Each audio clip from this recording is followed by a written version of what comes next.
So I'm currently sat here with a up and coming comedian. He's probably not up and coming anymore as he is now 25 and not 21. This is take two. Uh, Liam Farrelly, how are you feeling, Liam? Aye, not bad. How's yourself, man? Marvelous. Yeah, I'm really, really good. Thank you. It's great to have a comedian kickstart this Dragon Soup podcast. We're going to be talking all about your career, about your life, and of course, about your family and your art and craft, which is comedy, stand-up comedy, of course. What got you into comedy and how did you come about becoming a stand-up comedian? So basically, when I was leaving high school, I had no kind of prospects to go on to. So I was talking to the careers advisor, and they were like, "What's your plan?" And I was like, "I don't have one." They were like, "Well, you better get one." So then I read Kevin Bridges' book, and in it he talked about starting stand up in a comedy club in Glasgow called The Stand, and how they had a new act night. So I just applied for that on kind of like a whim. And then went down for it, done the gig they offered me. It went well. Then they asked me back, and it just kind of all snowballed through there, basically. The past you've had, some great comedy greats come from Scotland. Who would be your idol and why? Oof, I don't know, man. It's once you do comedy for, that's me done it about, Jesus, 8 years now. So you kind of become massively jaded in it and stuff. Start being like, I don't have any idols anymore, man. No, no, of course not. I think Uh, when you become established as well, you kind of focused on bettering yourself, bettering your act, getting your own brand, your own name out there, that you sort of focused on you becoming bigger and better than what's going on around you, I guess. Is that right? I guess it's that you're more concentrated on what you're doing and you stop kind of watching what other people are doing. But when I was coming up, it would have been, like Frankie Boyle, Kevin Bridges, Billy Connolly, all the big ones from Glasgow, really. And Yeah. then a lot of like American stuff as well, because that was like Netflix and all that was kind of really coming to the forefront when I was like growing up. So I'd be watching like Bo Burnham and stuff like that. So like there's been a whole load of like different influences I had when I started out. And now I just don't really bother watching much new stuff because you see so much comedy. The last thing you want to do is go home at the end of the a gig and watch another hour of stand up. So I don't watch a Yeah, lot of. absolutely. Do you ever feel when you go on stage, do you ever get nervous, or is that because comedy is quite a difficult thing to do? Obviously, some of it's scripted, some of it's improv, but do you ever feel the pressure of a live gig, and how does it affect you, and how do you sort of utilize that pressure? What do you do with it? Eh, I wouldn't say I get nervous anymore. At the start, when I was like new to it, oh, I got nervous and stuff like that. But like now, like I've basically done so many different types of gigs. Like I've done really hard gigs, I've done easy gigs, I've done like massive theatre gigs, I've done gigs to like 8 people in a pub. So at this point, it's more just experience of like knowing all the different sorts of rooms that you've played and like just knowing what's going to happen more or less and how to kind of get away with it and make it all work. So I don't really get nervous, but you pick up on energies in different rooms and stuff like that, and that kind of informs how you're going to go and play a gig because there's no point trying to play a gig to 8 people in a pub like you're doing live at the Apollo because they'll just think you're mental basically. So you've got to. Yeah, absolutely. And obviously, we're not in medieval times where you've got people planted in the audience with banners saying laugh and round of applause and all that kind of thing. So it's all very raw and very live. And like you've highlighted on there, I think audiences can be completely different wherever you go across the country. Do you find that? Yeah, Different like senses of humor, different styles of comedy work better in different regions. Is that something that you've experienced? I would say so, man. I mean, I feel like I have a broadly very kind of universal type of comedy, so it's never something that I'm particularly worried about because you can always change stuff up to make it work for different rooms and stuff like that. But like, there's alternative acts who do like kind of character acts and stuff like that, and you're like, yeah, this isn't going to work in a pub in Glasgow. How did they deal with it in Glasgow? Are they pretty on the ball? If you're not funny, they'll heckle you and shout abuse at you and sort of throw things at you like a coconut shy. Is Yeah, that what it's like? Or I mean, they won't throw stuff at you. They'll kind of, it's more, if they're not into it, there will just be a very kind of broad sense of disinterest. It's going to be like, right, well, we'll just just shut talk to, off like that? aye, Batteries just being extracted. they'll just talk to each other. That's the thing. If you're not Yeah, funny, there'll be somebody else that is funny. So they're just going to talk to them. that's great. So tell us about your family now. I believe that you're a father. Is that right? Yeah, so I had a baby at 21, which Get it is out of the way, yeah. Just I get my generally, you still got a fantastic career ahead of you at a young age. How do you find juggling family life with your career? Is that something that you struggle with, or is that does it get having a baby, having a child, I guess, can give you more momentum and more material, I guess, for real life experiences? I've it helps with material. There's always stuff, loads of different stuff you can talk about just from having a baby. But like it works quite well for me because obviously with stand up, you mainly just work the weekends, so you're working like Friday to Sunday. So and that way the whole week's free. On a serious note, let's hope she doesn't get into any weekend clubs, shall we say? Aye, Because then then that's gonna really put you on the fence I of know. We'll see how that works. you will stay at home. Just yeah.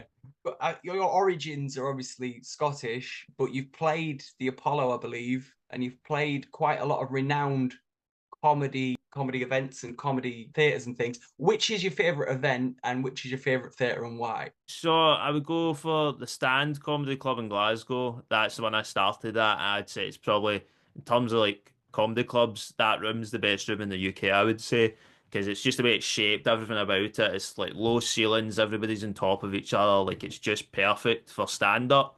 In terms of theatre and events, when I done the Apollo, that was obviously amazing because it's a massive theatre. It's like I think it might be like 3,500 or something, but like it doesn't feel like you're talking into like such a big space. It feels like everybody is very kind of close and everybody's engaged and stuff like that.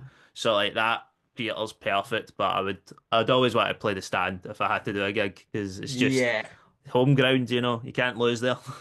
Well, I guess there's kind of an intimate sort of connection there because if that's where you started your career and you're still performing there now, then it's sort of gave you a platform to where you are in your career, I guess. So it's always going to have a special place in your heart.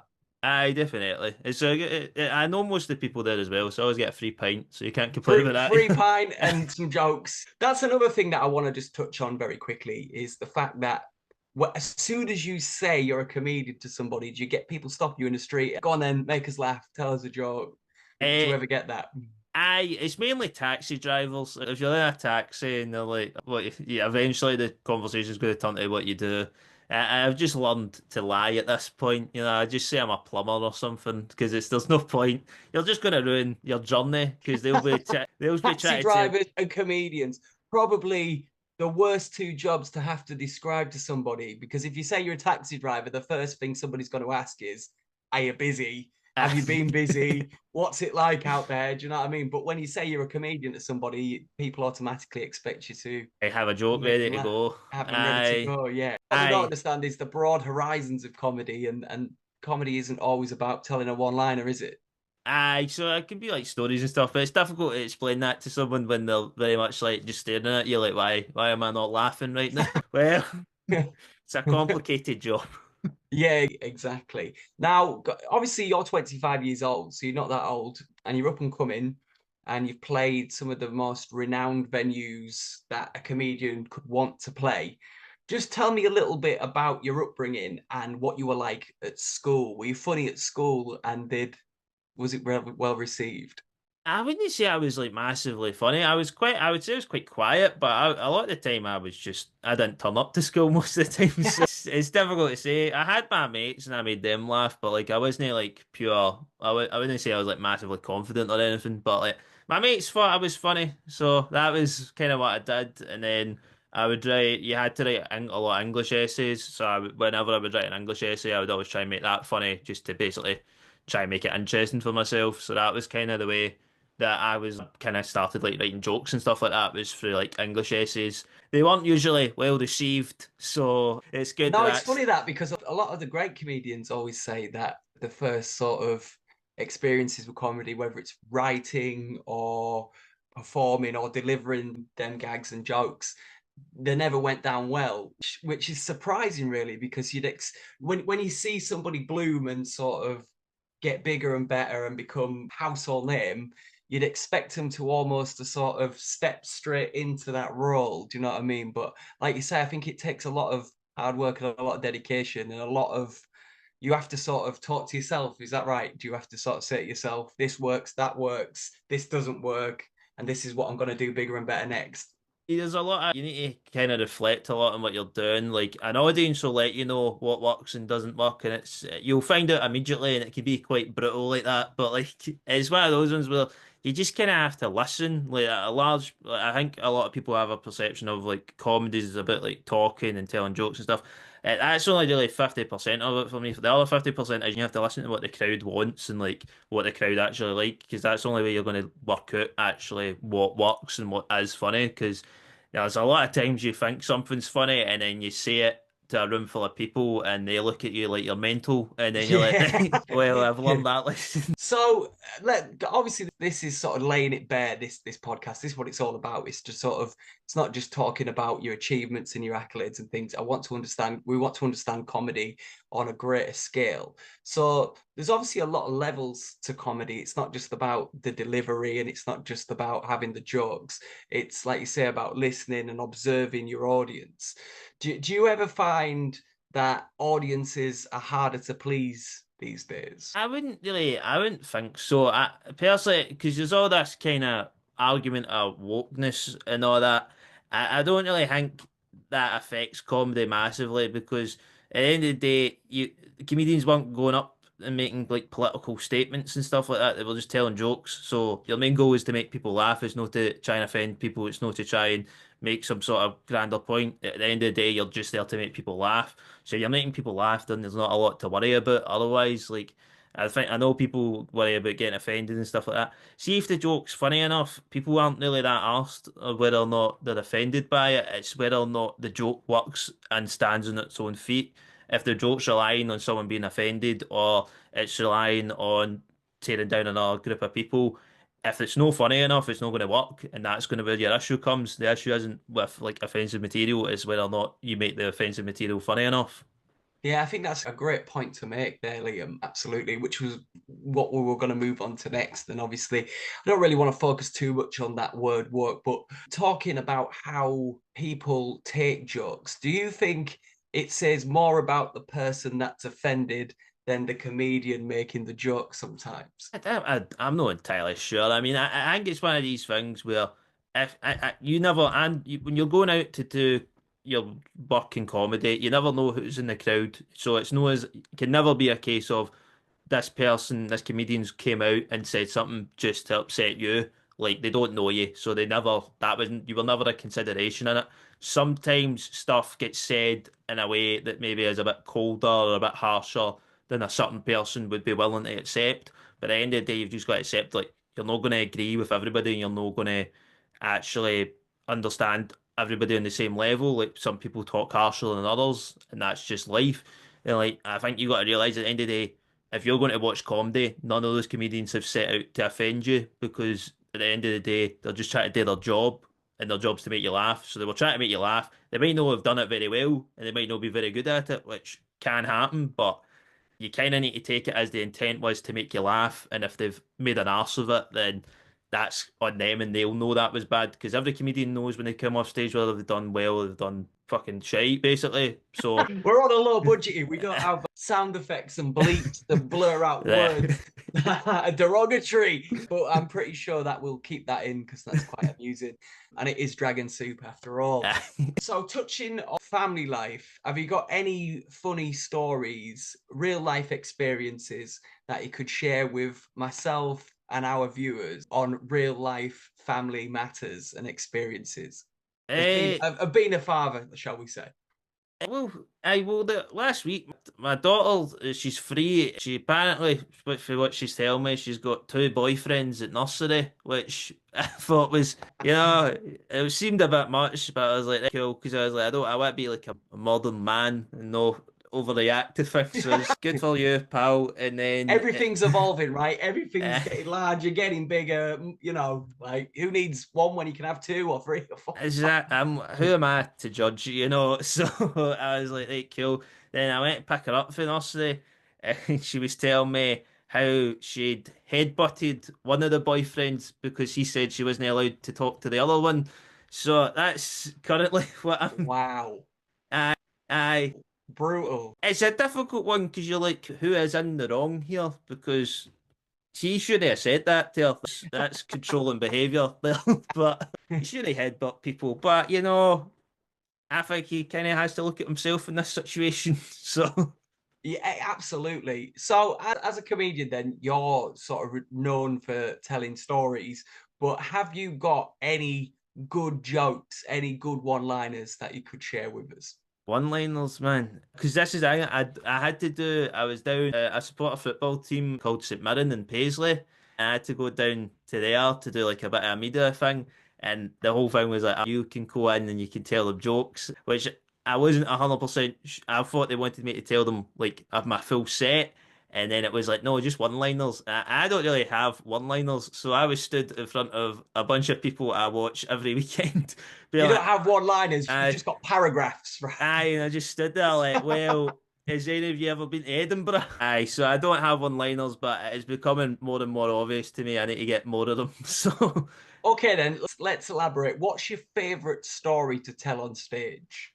my favourite one is so how I got four guinea pigs, basically. So, if you don't know, guinea pigs are a bit of a scam because they can't, you can't just buy one guinea pig because they get depressed if they don't have a friend, right? Is So this you this true? Yeah, this this is is true. Aye, so I had to go. So my wife now, she wanted to get a guinea pig. So we went down to buy one. Like you need to buy two. Then we go over to the guinea pig cage, and there was three guinea pigs in the cage. So my wife couldn't handle that emotional trauma. So I was like, right, we'll just buy two, and then someone else will come and buy that one. And we went home with the two guinea pigs, and then for that whole day, all she could think about was this guinea pig we'd left behind who was going to get depression. So then had to go back, buy that guinea pig. We bought that one, we put it in the cage. It then started fighting the other guinea pigs My word. because it turns out guinea pigs can't actually live in odd numbers. They have to be in even numbers. So had to go back down to Pets at Home, told them the situation, and they were like, well, your best bet's to buy another guinea pig then. So then I go and buy I go and buy another guinea pig. So I ended up with the four guinea pigs. So it's a bit like the circle of life, really, isn't it? You buy one and you end up keep getting another one, and Hey. cell keeps on going round and you can't get off it. It's definitely a pyramid scheme that Pets at Home are running, but That's brilliant. So, have you got any upcoming shows or tours this year? so I don't know when this is going out, but I'm doing the Glasgow Comedy Festival on the 30th of March, so that'll be 2 weeks' time. Aye, so that's going out, and then I'm doing the Edinburgh Fringe, which is in Edinburgh, and I'll be doing the whole month there. So that'll be the 31st of July to about I think like the 25th or the 28th of August. So I'll be Wow, there. excellent. Aye. In fact, how do you find the Fringe? Is this the first time that you've done it, or have you done it before? No, this will be the fifth time I've done it now. Fifth time. Aye, Wow. I know. It takes a lot out of you. And do you I try and do a different show every time you do it, or do you use? So with the Fringe, it'll just be the one show because it's mainly just because it makes it a lot easier in terms of trying to like sell the show and get people to come in if you're being like it's this is the same kind of story every day, just so that way when you're doing like PR stuff, it's not a case of being like, well, just turn up and see what happens, basically. Yeah, sure, sure. Aye, but it's one of those ones you do the show, but then the show's constantly you'll always be adding more to the show every day that you do it that month, so that by the end of the month the show will look and feel completely different to the show you had at the start, just because you'll be working out what bits don't work, working out what bits work better, and like changing it up and stuff like that. So it means that you always come out the Fringe a better comedian, but you're always exhausted, and then you take a month Yeah, off, and then of you're course. Then back you to where you came in. brilliant. So let's just talk a little bit about your material. What is probably your favorite sort of subject to touch on? Just kind right now, it's just kind of life. I've had a lot happen in the last kind of year. I got married, moved house, I'm just doing loads of stuff now, just your very normal family stuff. So it's mainly about family and my life and stuff like that. Just because I find that stuff's always the easiest to talk about All because, very relatable subjects, yeah, that yeah. sort of the everyday person can relate to and engage in. Aye, because it's one of those ones I don't read the news a lot. I'm not like political, so I couldn't be like a topical comedian.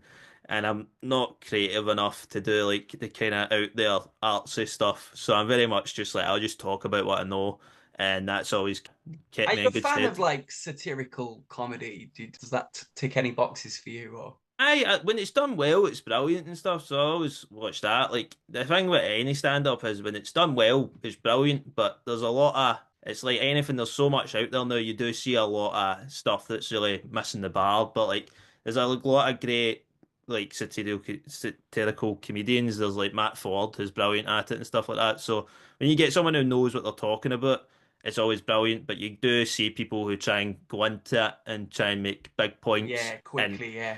it's very clear they don't know what they're talking about because you just make a broad statement like racism is bad. You're like, Yeah, of course. And that's the aye, thing as well, isn't it? You've got to know the policies and you've got to know the legislations. You've got to have some knowledge of, aye, culture and politics to be able to make a comment on that. It's not something you can just go in and aye, sort of make jokes about, right? aye. That's the thing.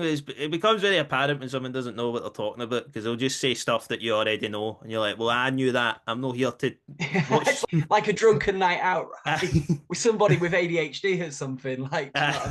mean? Yeah, it's all just here, there, and everywhere and a bit crazy and doesn't really make any sense. Yeah, yeah. So you've won awards for your comedy already at 25. Do you want to share with the viewers some of the awards that you've won? And Oh. is there any dreams or ambitions to sort of pursue more awards and potentially take your career even further than it's already gone? So I'm trying to remember awards I've won.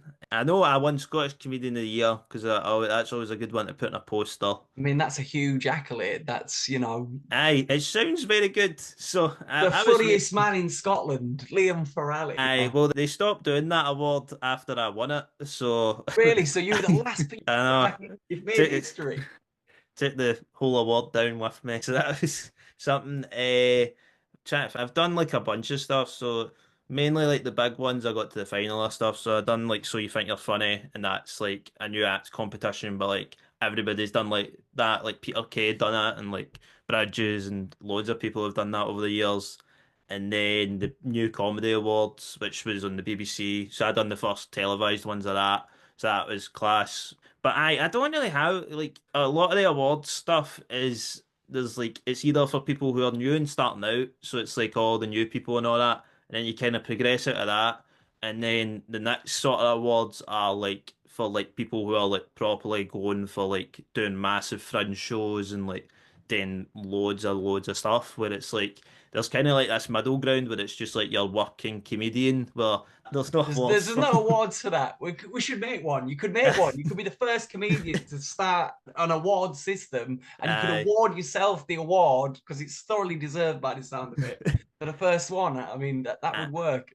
I think the award you get for that is just being able to pay your rent, basically. Send your kids to kids club and all that kind Uh, of thing. Yeah, brilliant.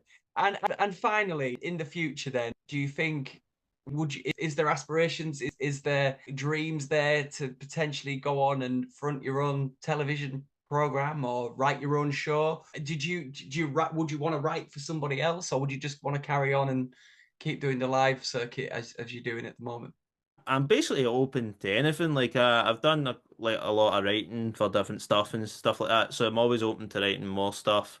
I've got nothing concrete right now. I've just got a lot of ideas I'm working on, but mainly the live stuff. Like I go all around the UK, so I enjoy seeing, I enjoy traveling and doing everything because like you'll be in Manchester one weekend, then you might be in Wales, then you'll be over in Dublin. So like you end up doing a lot and seeing a lot. So it's always fun to be out and doing the live circuit, but. Eventually, I think my car won't be able to take any more miles, so I'll need to get into the writing side of things.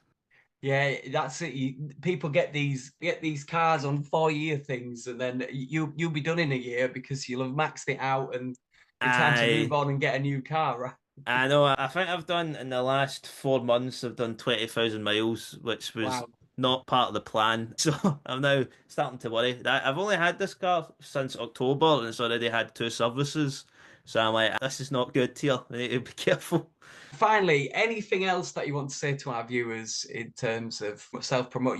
This is your All right. part now where you can turn to the camera and sort of give us some words of wisdom or potentially tell us about some shows that you've got coming up and how people can see your comedy and how they can come and see your performances?